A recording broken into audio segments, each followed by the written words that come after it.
Début de trêve international avec des chocs en amical. Premier pari perdant remboursé dans la limite de 100 € grâce à mon lien en description. Conditions pour jouer en bas de l'écran. Je peux faire une petite photo avec toi? Attends, est-ce que c'est bien la photo là? Vas-y. Non, je peux la prendre?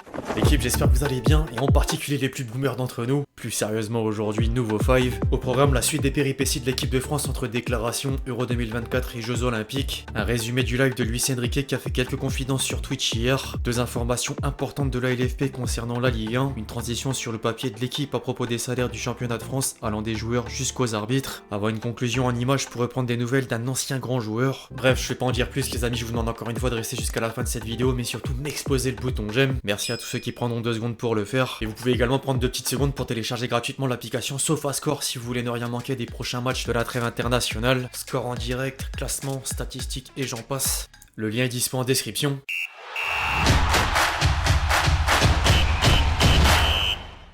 Les enjeux de la trêve internationale de l'équipe de France restent minimes par rapport à certaines nations qui doivent encore jouer les barrages pour participer à l'Euro 2024. On connaissait déjà 2 adversaires du groupe des Bleus dont les Pays-Bas, et le dernier ticket reviendra soit au Pays de Galles, vainqueur de la Finlande, soit à la Pologne, vainqueur de l'Estonie. Je vous laisse me faire votre prono en commentaire. Nous, l'objectif est simplement de préparer la compétition avec un premier test demain soir face à l'Allemagne. Certains tricolores ont également une occasion de marquer les esprits et peuvent bousculer les derniers choix de Deschamps, même s'il a révélé à la presse française avoir déjà une équipe en tête. Plusieurs membres de la 3F enchaînent d'ailleurs les sorties médiatiques depuis le début de la semaine. Philippe Diallo s'est notamment confié dans les colonnes du Figaro et confirmé que le sélectionneur des Bleus restera en poste peu importe les résultats cet été, mais revenait d'une autre part sur les Jeux Olympiques dont le tirage au sort des groupes vient de livrer un verdict. Les hommes de Thierry Henry affronteront les États-Unis, la Nouvelle-Zélande et le vainqueur du barrage Confédération Asiatique Confédération Africaine. Le président de la Fédération Française de Football était encore amené sur le débat autour des 3 joueurs à sélectionner pour la compétition, avec une réponse à Benzema. Karim est un des grands joueurs de l'histoire de notre football, je me réjouis qu'il souhaite y participer.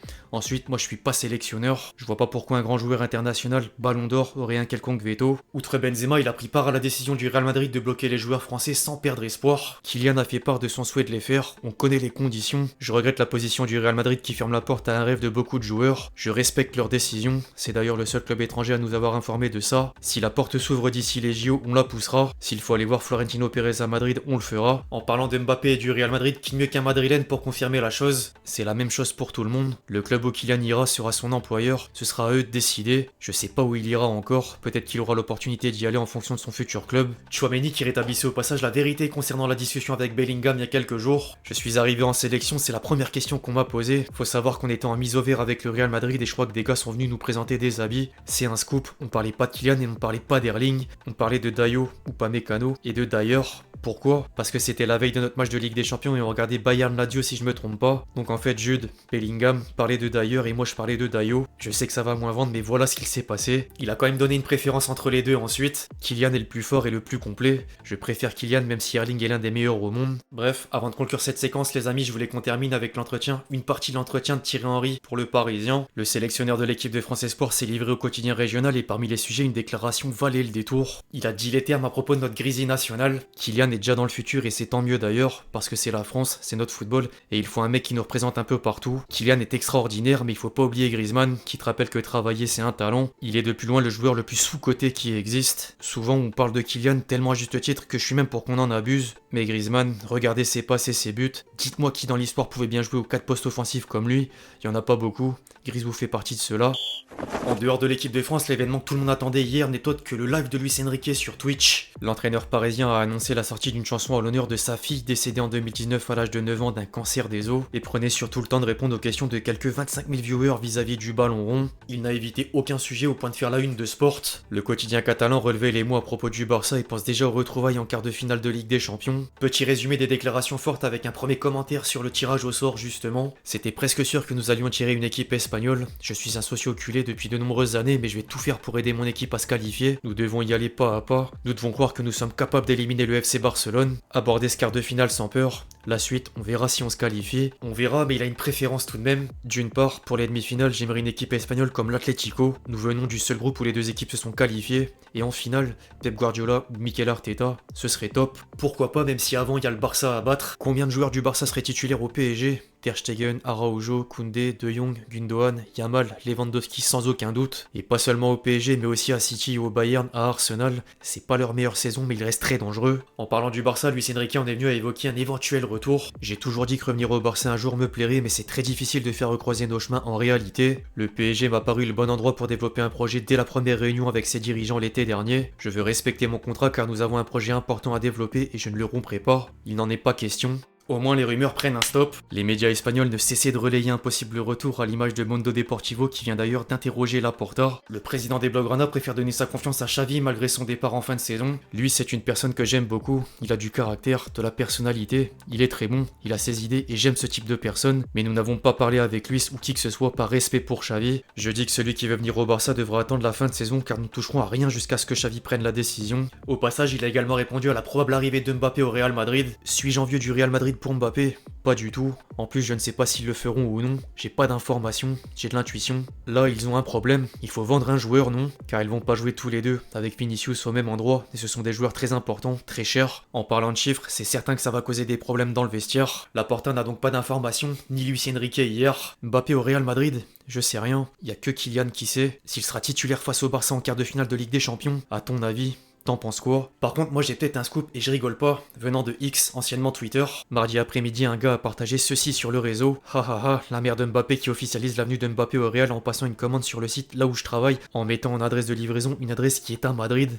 Point d'interrogation. Faisal Amari, Madrid, 28010, ES Espagne, date 19 mars 2024. Ce post qui a été supprimé ensuite. Voilà, je vous laisse me dire ce que vous en pensez en commentaire. Plus sérieusement, pour revenir sur les déclarations du live, Luis Enrique s'est également livré sur son adaptation à Paris. À Paris, le climat est dur, froid, les Astouris me manquent. Je sors très peu en vélo, mais j'espère pouvoir aller au campus en vélo quand la météo sera meilleure. J'essaye d'apprendre le français pour parler de manière fluide, mais je suis très mauvais pour ça. Apprendre une langue, c'est faire partie d'un pays. La majeure partie des personnes parlent et comprend l'espagnol, même les français. On parle portugais, italien, français. Quand j'ai quelque chose à annoncer, je le fais en espagnol et en français. Et quand je dois parler à une personne en particulier, je m'adapte. Concernant le niveau de la Ligue 1, ensuite, il fait encore taire des bouches. Je suis arrivé en pensant que la Ligue 1 était plus facile qu'elle ne l'est vraiment. Lens m'a surpris positivement. Merci pour le coup, vous savez que je suis supporter sang et or. Rennes, Monaco, Brest aussi réalise une saison extraordinaire. Marseille revient au top également, c'est bien. Beaucoup d'équipes pratiquent un football de haut niveau. Pour couronner le tout, le dernier mot était pour les journalistes. J'ai une relation magnifique avec les médias, je les respecte tous. Je vise seulement une petite part des journalistes quand je m'énerve. Il y a de nombreux journalistes très professionnels et intéressés uniquement par le football,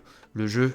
N'en déplaise à Riolo qui ne l'aimait pas humainement en tant que personne. On est tous des débiles, on comprend rien. Et lui, c'est une lumière. Lui, c'est Géo trouve tout, il est dans son laboratoire, il fait tout. J'ai beaucoup critiqué de coach, mais j'ai jamais dit cette phrase que je veux dire.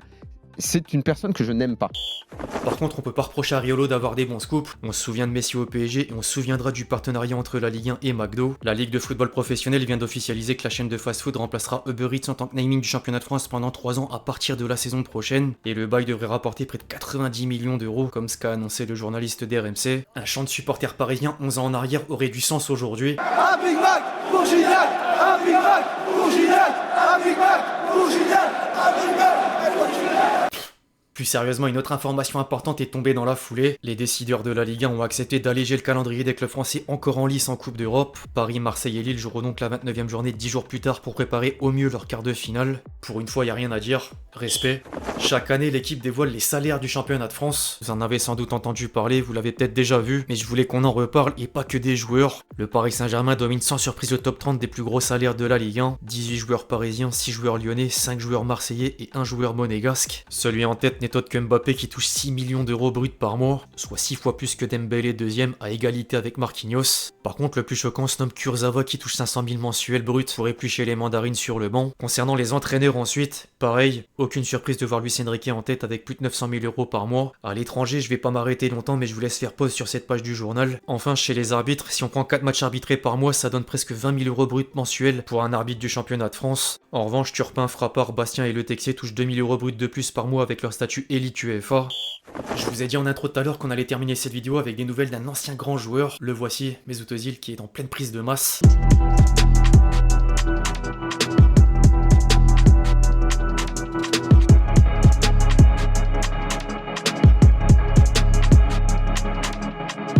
C'est bizarre, en vrai, venant d'un joueur qui était assez fit et même carrément brindille quand il était joueur. Bref l'équipe, voilà c'est tout pour le 5 du jour, j'espère qu'il vous a plu, je compte sur vous si c'est le cas pour lâcher votre meilleur j'aime comme d'habitude. N'hésitez pas à réagir dans les commentaires sur tous les sujets qu'on a pu traiter aujourd'hui, puis d'ici là on se retrouve très vite sur la chaîne pour de nouvelles vidéos, c'était Lexity.